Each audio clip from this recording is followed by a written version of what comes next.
Assalamualaikum warahmatullahi wabarakatuh. Hai semuanya, perkenalkan nama saya Cynthia Situr Adjija dari kelas PAIB Institut Agama Islam Tasikmalaya. Di sini saya akan memenuhi tugas mata kuliah Sosiologi Agama dengan dosen pengampu Bapak Ade Zainal Mutakin. Di sini saya akan menjelaskan tentang pemberdayaan perempuan dalam perspektif Islam. Kondisi kaum perempuan di Indonesia saat ini menghadapi persoalan yang sangat pelik. Umumnya perempuan Indonesia memiliki tingkat pendidikan yang rendah sekitar 39%. Atau lebih dari sepertiga perempuan Indonesia tidak bersekolah, di sekitar 13% yang lulus SLTV dan kurang dari 5% yang tamat perguruan tinggi. Dengan kondisi seperti ini berimplikasi terhadap rendahnya tingkat kompetensi atau daya saing perempuan Indonesia dibandingkan negara-negara lain. Fakta nyata di lapangan adalah memudalnya tenaga kerja atau TKW Indonesia yang pergi ke luar negeri hanya dengan pekerja kasar atau pembantu rumah tangga atau babysitter.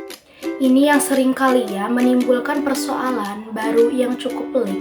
Persoalan yang sangat penting juga adalah masih menjalankan kekerasan terhadap perempuan dan anak atau yang disebut KTPA, baik dalam lingkungan keluarga maupun di luar lingkup rumah tangga, di perkotaan maupun di perdesaan.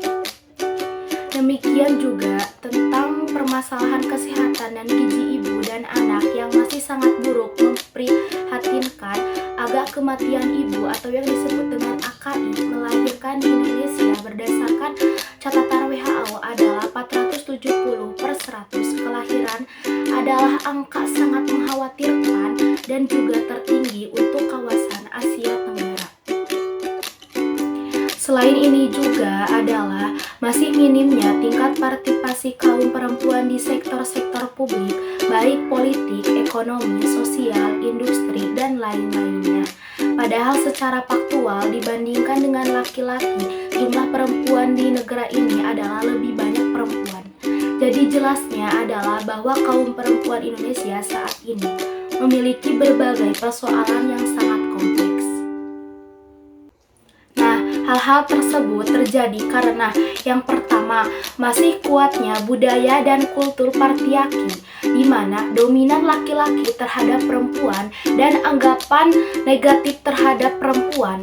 Perempuan masih dianggap makhluk nomor 2 dan sebagai subordinat dari laki-laki. Pandangan dan anggapan seperti itu implikasi adalah terhadap kesenjangan dan diskriminasi gender terhadap perempuan dalam pemberian dan pembagian peran-peran dalam sektor kehidupan, khususnya dalam sektor publik. Akhirnya perempuan senantiasa ada dalam marginasi, ketertinggalan, dan keterbelakangan. Untuk permasalahan ini, mesti adanya rekonstruksi paradigma dan rekonstruksi kultural yang mengangkut kesadaran dan pandangan masyarakat terhadap kaum perempuan. Dalam pandangan Islam, antara laki-laki dan perempuan adalah sederajat. Keduanya memiliki hak dan kewajiban yang sama di hadapan Allah Subhanahu wa Ta'ala.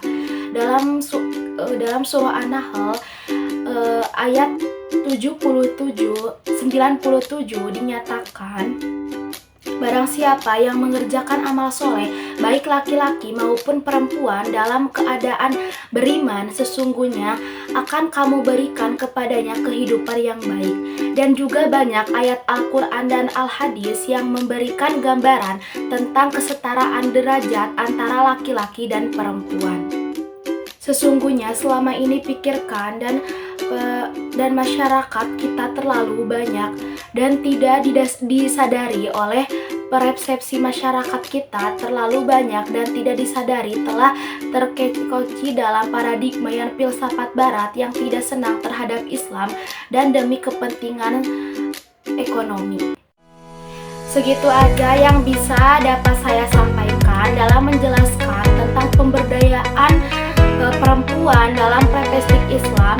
Mohon maaf bila ada penjelasan yang kurang baik atau kurang jelas. Mohon maaf karena saya dalam tahap belajar. Mohon maaf bila ada kata-kata yang tidak enak di hati.